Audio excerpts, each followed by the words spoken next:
మన జీవితంలో లాగే 6 పదార్థాలు కలిపితేనే ఉగాది పచ్చడి అంటారు. ముందుగా తీపి, మన జీవితంలో సంతోషాలు గుర్తు చేయడానికి. ఆశ్చర్యాన్ని గుర్తు చేయడానికి పచ్చి మామిడికాయ. భయానికి గుర్తుగా ఉప్పు. వేపాకు, చింతపండు ఇవన్నీ. గనా ఏంటి కొత్త సంవత్సరం కూడా వచ్చేసింది. ఈ సంవత్సరం అయినా 3 ముళ్ళు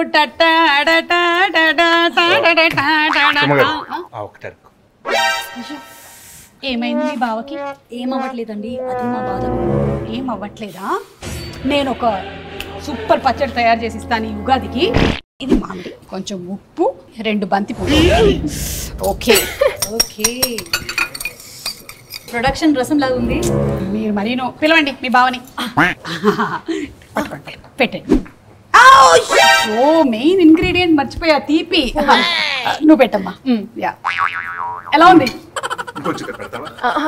అబ్బా చూసారా, అసలు ఆ ఒక్కటి అడక్కు అని చెప్పిన వాళ్ళు కూడా మళ్ళీ మళ్ళీ అడుగుతారు. థియేటర్ లో ఈ పచ్చడి ప్రభావం ఏంటో మీకు తెలుస్తుంది. ఏంటంటారు? అంతే. ఆ ఒకటి అడుగు ఈ సమ్మర్ లో రిలీజ్ అవుతుంది. మా టీం ఆ ఒకటి అడుగు తరపు నుంచి అందరికి ఉగాది శుభాకాంక్షలు. ఎస్, మీ అందరికి ఉగాది పండగ శుభాకాంక్షలు. తీసుకో అమ్మా, తీసుకో. భయపడుతున్నావు ఏంటి? నా పచ్చడి పట్టు. అది బాగుందా? ఓకే, బాగుంది బాగుంది.